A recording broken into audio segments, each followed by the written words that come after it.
Hello everyone, so today we are going to study biological classification.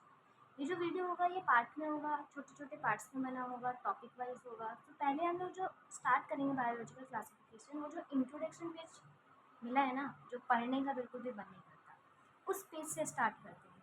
तो वो जो page है उसमें एक नाम गिवन है जो कि बहुत ही महान है, एरिस्टोटल। एरिस्टोटल को फादर ऑफ बायोलॉजी भी कहा जाता है और फादर ऑफ जूलॉजी भी कहा जाता है। तो Aristotle, pen is not working, it will work. So father of zoology plus father of biology किसको कहा जाता है? एरिस्टोटल।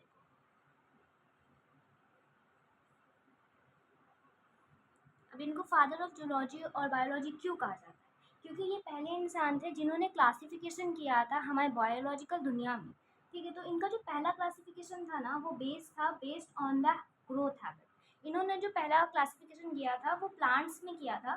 तो एरिस्टोटल का पहला क्लासिफिकेशन था प्लांट्स में।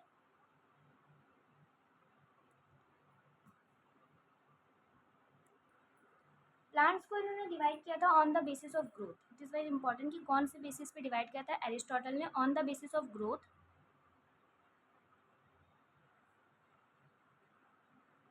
I will try to cover each and everything in this video, but if happened anything left, so please let me know so that I can improve it. Now जो उन्होंने classification किया था, उन्होंने plant को growth के basis पे classify किया था। कितने बेसिस पे? 3 बेसिस पे। पहला था हमारा श्रब्स, और यू कैन से हर्ब्स, आगे पीछे कर सकते हैं आप। पहला था हमारा श्रब्स, फिर था हमारा हर्ब्स, एंड देन था हमारा ट्रीज। ये 3 क्लासिफिकेशन किए थे। तो जो 4 से 8 फीट वाले प्लांट्स होते थे उनको उन्होंने रख दिया श्रब्स में, और जो 0 से लेके 4 फीट वाले प्लांट्स थे उनको उन्होंने रख दिया हर्ब्स में। उसके बाद जितने भी मोर देन 8 फीट थे, ठीक है, मोर देन 8 फीट थे, उनको इन्होंने रख दिया किसमें? ट्रीज की कैटेगरीज में। ये इन्होंने सबसे पहला जो बायोलॉजिकल क्लासिफिकेशन दिया गया था वो एरिस्टोटल के द्वारा दिया गया था, जिसमें इन्होंने ग्रोथ के बेसिस पे किया था। प्लांट्स को 3 बेसिस पे डिवाइड किया।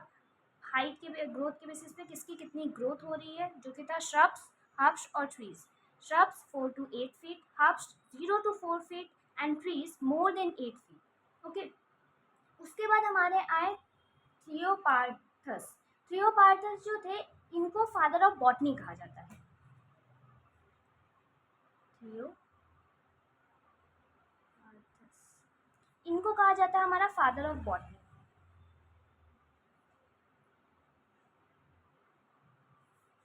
होगा 1 मिनट, हाँ ओके। इनको कहा जाता है हमारे फादर ऑफ बॉटनी। तो इन्होंने क्या किया, अब इस जो क्लासिफिकेशन था इसको थोड़ा सा और ब्रांच कर दिया, और यू कैन से कि इसको इसमें एक और डिवीजन ला दिया। अब इन्होंने भी जो क्लासिफिकेशन दिया था वो दिया था on the basis of growth habit.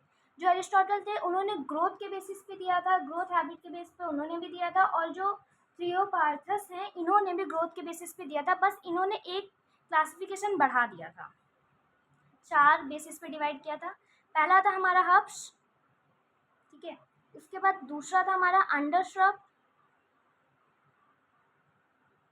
और तीसरा था हमारा shrub, at the last which is trees.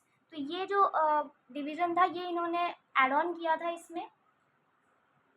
बाकी जो हाइट थी वो सबकी इक्वल्स थी, बस इनको लगा that we should improve something, so इन्होंने इम्प्रूव किया, और हर्ब्स, श्रब्स और herb, shrub, under shrub and trees के बेसिस पे डिवाइड किया। ये वैसे पूछा नहीं जाता, and I don't think that it is given in NCERT.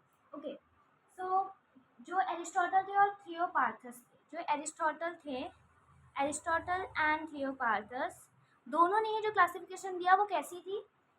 That classification were artificial classification. ये आपने इसके पहले वाले चैप्टर में पढ़ा होगा, that what is artificial classification, natural classification and all. अगर नहीं पढ़ा है तो मैं वीडियो अपलोड करूँगी लिविंग ऑर्गेनिज्म, लिविंग वर्ल्ड के लिए भी, तो उसमें मैं सारी चीज़ें डिस्क्राइब कर दूँगी। So this was our introduction part. Introduction part को एक बार मैं समराइज कर देती हूँ। पहला हमारा था कि बायोलॉजिकल क्लासिफिकेशन में सबसे पहला बायोलॉजिकल क्लासिफिकेशन दिया था हमारे एरिस्टोटल जी ने। एरिस्टोटल जी को कहा जाता है फादर ऑफ बायोलॉजी और जूलॉजी। अब इन्होंने जो क्लासिफिकेशन किया था वो किया था on the basis of growth. Growth के बेसिस पे इन्होंने 3 टाइप में डिवाइड किया था, श्रब्स, हर्ब्स एंड ट्रीज। जो श्रब्स थे उसमें आते थे जितने भी प्लांट 4 से 8 फीट तक होते थे, हर्ब्स में आते थे हमारे 0 to 4 फीट एंड ट्रीज में आते थे मोर देन 8 फीट। नाउ दूसरे साइंटिस्ट आए, आए जिनको कहा जाता है फादर ऑफ बॉटनी, और इनका नाम था थियोपार्थस। इन्होंने क्या किया, इन्होंने एक और डिवीजन बढ़ा दिया जो कि था अंडरश्रब। इन्होंने डिवाइड किया 4 बेसिस पे। इन्होंने भी डिवाइड किया था किसके बेसिस पे, मैंने लिखा नहीं, sorry, on the basis of growth habit. ये बहुत इंपॉर्टेंट होता है कि किस बेसिस पे उन्होंने डिवाइड किया। तो ग्रोथ हैबिट के बेसिस पे इन्होंने भी डिवाइड किया, जिसमें था हर्ब्स, अंडरश्रब्स, श्रब्स और ट्रीज। ये था इनका क्लासिफिकेशन। इन दोनों का ही क्लासिफिकेशन क्या था, एक आर्टिफिशियल बेस्ड क्लासिफिकेशन था।